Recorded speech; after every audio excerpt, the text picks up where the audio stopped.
আসসালামু আলাইকুম and hello everyone, welcome to yum central kitchen. আমি নওশিন আছি আপনাদের সাথে। রেস্টুরেন্টে না গিয়ে চিকেন ফ্রাইড রাইস বাড়িতেই বানিয়ে খেতে চাচ্ছেন, কিন্তু প্রসেস খুব ঝামেলার মনে হচ্ছে? তাহলে আজ আমি আপনাদের সব থেকে সহজে কম সময়ে রেস্টুরেন্টের থেকেও টেস্টি চিকেন ফ্রাইড রাইস রান্নার রেসিপিটা শিখিয়ে দিব। কথা না বাড়িয়ে চলুন মূল রান্নায় চলে যাই। চিকেন ফ্রাইড রাইস রান্নার জন্য প্রথমে আমি এখানে নিয়ে নিয়েছি চিনি গুঁড়া পোলাওয়ের চাল। আপনি যতটুকু চালের রাইস রান্না করতে চান ততটুকু চাল নিয়ে নিতে পারেন। চালটা আমি এই পর্যায়ে 2 থেকে 3 বার ভালোভাবে ধুয়ে পানি ঝরিয়ে নিব। চালটা ভালোভাবে ধুয়ে নিতে হবে যাতে এর মধ্যে কোনো ধরনের ময়লা কিংবা কোনো ক্ষতিকর পদার্থ না থাকে। রাইসটা প্রস্তুত করার জন্য একটি পাত্রে পরিমাণ মতো পানি নিয়ে তাতে লবণ দিয়ে নিতে হবে। সাথে দিয়ে দিচ্ছি সাদা সয়াবিন তেল। পানি ফুটতে শুরু করলে ধুয়ে রাখা চাল গরম পানির মধ্যে দিয়ে দিতে হবে। রাইস যখন 80% রান্না কমপ্লিট হয়ে যাবে তখন রাইসের পানি ঝরিয়ে নিতে হবে। মনে রাখবেন, রাইস কিন্তু কোনোভাবেই ফুল কুক করা যাবে না। এরপর রাইসে একটু ভিনেগার মিক্সড করে এটাকে ঠান্ডা করার জন্য রেখে দিতে হবে। কমপক্ষে 1 থেকে 1.5 ঘন্টা সময় দিতে হবে রাইস ঠান্ডা হওয়ার জন্য। এরপর আমি ফ্রাইড রাইসে দেওয়ার জন্য কেটে রাখা গাজর আর মটরশুঁটি সিদ্ধ করে নিব। 10 মিনিটের মতো সময় দিলে এগুলো সিদ্ধ হয়ে যাবে। আমি আজকে প্রায় 400 গ্রাম চালের রাইস রান্না করছি, সেজন্য 2টা ডিম লবণ মিক্স করে ফেটিয়ে নিতে হবে। লবণের সাথেই আপনাকে কালো গোলমরিচের গুঁড়া অ্যাড করে নিতে হবে।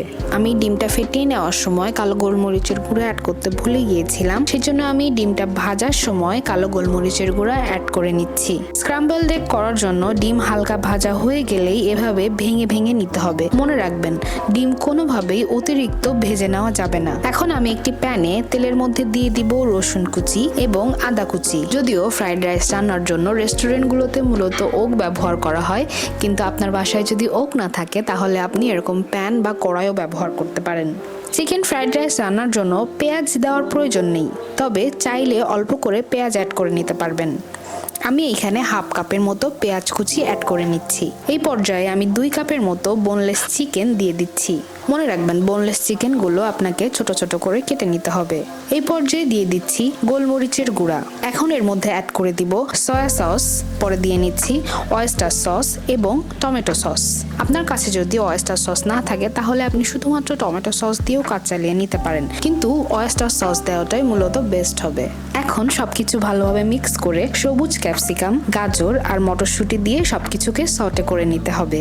আপনি চাইলে এর মধ্যে লাল ক্যাপসিকাম, ক্যাবেজ বা পাতাকপি এগুলাও অ্যাড করে নিতে পারবেন। এগুলো সটে করা হয়ে গেলে ঠান্ডা হয়ে যাওয়া রাইস এর মধ্যে অ্যাড করে নিতে হবে। রাইস দেওয়ার পরে সকল উপাদানের সাথে রাইস খুব সুন্দর করে নেড়ে চেড়ে মিক্স করে নিতে হবে। নাড়াচাড়া কন্টিনিউ করতে হবে যাতে রাইস কোনোভাবেই তলায় লেগে না যায়। এই পর্যায়ে আমরা এর মধ্যে চিনি অ্যাড করে নিব। এরপরে আমরা এর মধ্যে অ্যাড করে নিব স্ক্রাম্বলড এগ। এই পর্যায়ে সবকিছুকে ভালোভাবে মিক্স করে কুচি করা পেঁয়াজ পাতা বা পেঁয়াজের কলি অ্যাড করে নিয়ে ভালোভাবে নাড়তে হবে। মনে রাখবেন, ফ্রাইড রাইস রান্না করতে চুলা সব সময় হাই হিটে রাখতে হবে। পুরো জিনিসটা মূলত 8 থেকে 10 মিনিট চুলায় রেখে ভালোভাবে নাড়াচাড়া করে নিতে হবে। এভাবে হাই হিটে রেখে কিছুক্ষণ নাড়াচাড়া করে নিলেই পরিবেশনের জন্য আমাদের চিকেন ফ্রাইড রাইস রেডি। তাহলে আর শুধু শুধু অতিরিক্ত খরচ করে রেস্টুরেন্ট থেকে অর্ডার না করে বাড়িতেই বানিয়ে ফেলুন মজাদার চিকেন ফ্রাইড রাইস।